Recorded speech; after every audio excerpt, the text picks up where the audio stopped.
Barry Beierstein, the neuroscientist who helped run our dowsing test, is an expert on graphology, handwriting analysis. When graphologists look at my handwriting, what are they looking for? They believe that your personality is encoded in things like slant, for instance. So here we have an example of handwriting that slants predominantly to the left. Here we have writing that slants predominantly rightward. Okay, if it's slanting to the left, what is that supposed to tell us? Okay, well, they use metaphors. So they say, well, what does this remind me of? Well, a slant to the left is a standoffish person. This is somebody who slants away from people. And notice here's a handwriting analyst's description. People whose writing slopes to the left may be unwilling to go out and fight the world. They're holding back. Holding back. This is one of the larger graphology companies called Datagraph. There are tens of thousands of graphologists across the country. Without knowing it, you may have had your writing analyzed when you applied for a job or a loan.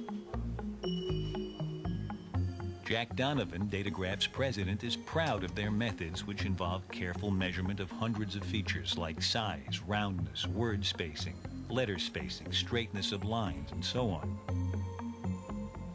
He says their results are far superior to those of other graphologists.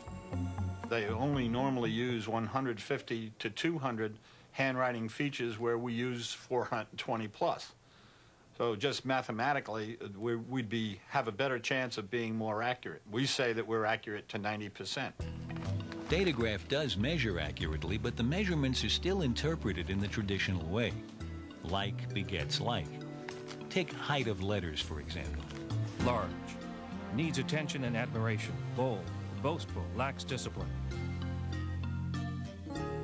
Normal height, stable, practical, realistic.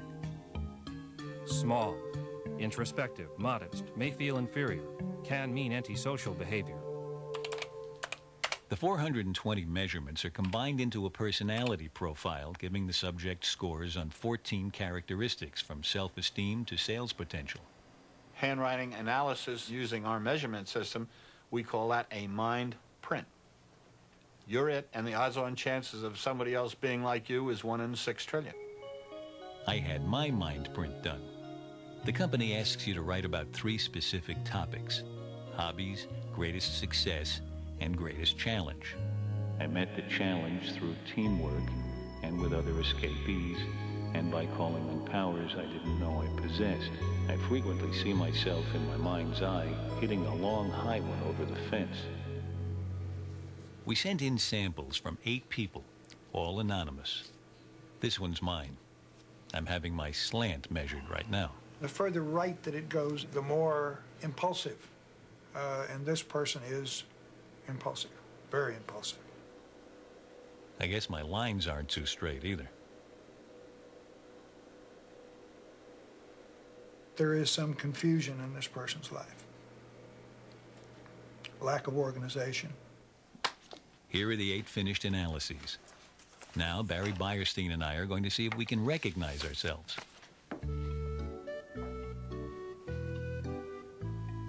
All right, this is not me. Independent, self-reliant, has good judgment. Okay. Those are all nice things. Oh, that was mine. Give me that one. But I don't think that's me.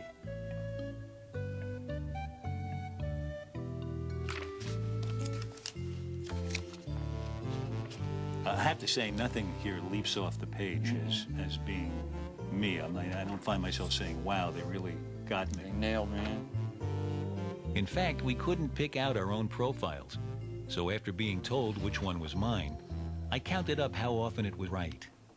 Strong likes and dislikes, that's right. That's right. Impulsive, easily offended, hates bitterly. Emotional brush fire. Well, sure, why not?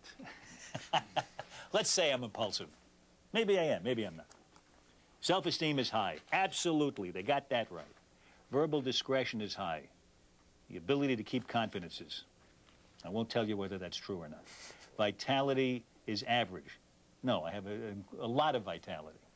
So that's wrong. Altogether, I thought 4 were right and 8 wrong, with 2 maybes. I was trying to be scientific about my assessment, although that was hard. You can be influenced by wanting this to be true. If you want it to be true, you'll say, yeah, those times when I am standoffish, those dominate. But you have to count up the times you're standoffish and not standoffish to really know. This is why we evolved the scientific method, to keep track of all the instances so you have the complete set of data to look at and to do what you just did, tally it up and count at the end, and don't rely on faulty inferences, on extrapolations, on faulty memory to tell you what you think is in there. Testing graphology scientifically is the aim of John Neslick, a psychologist at William and Mary College. The idea is to compare graphology with a standard psychological test. There are 187 questions. There are 3 choices for each question. What you need to do 40 students are taking part in the study. This test rates subjects on a series of scales, from humble to assertive, for example, or trusting to suspicious. I can find enough energy to face my difficulties. A, always. I feel a bit nervous of wild animals even when they are in strong cages. I have been let down by my friends. B, occasionally. I have some characteristics in which I feel definitely superior to most people. A, yes. Personality is a slippery thing, and psychologists regard these tests as only moderately reliable, unlike the claims made by Datagraph. In my spare time, I like to play music. All the subjects submitted writing samples as well. Challenge, a balance that allows me to explore my academic interests and ambitions, but that also allows me freedom to play. The study showed some intriguing matches between graphology and the standard test, but the number of subjects was so small, this could have been coincidence.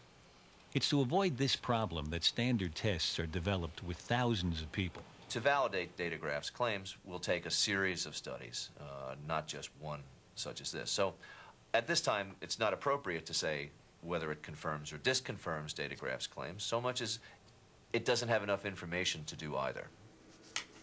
There is, however, a basic flaw in the procedure you see here. Graphologists claim the content of the writing sample is irrelevant, but it's impossible to rule out all influence on the analyst, conscious or unconscious. I laid a few little traps for them in the way I answered. So I answered literally true, but I used words that have conventional expectations and connotations attached to them that, if they were looking at the content, would lead them to conclusions that are totally wrong for me. Barry wrote, Greatest challenge, getting over a serious medical condition. My abiding faith carried me through a very tough time with this illness. In fact, it was a close relative who was sick, but getting over it was a challenge for the whole family. Nevertheless, the analysis came back. Shows evidence of medical problems or heavy medication. It was one more indication of the problems with graphology. There have been well over 200 studies now done by experts in the field of personality psychology, psychological measurement, personnel work, and so on, where graphologists have participated knowingly, willingly, claiming that they were sure they could deliver the goods, and they've fallen flat on their faces. I mean, the bottom line, when you look at the whole gamut of research, is that this is like tea leaf reading, this is like palm reading, this is like astrology. It's a pseudoscience, it has no scientific credibility.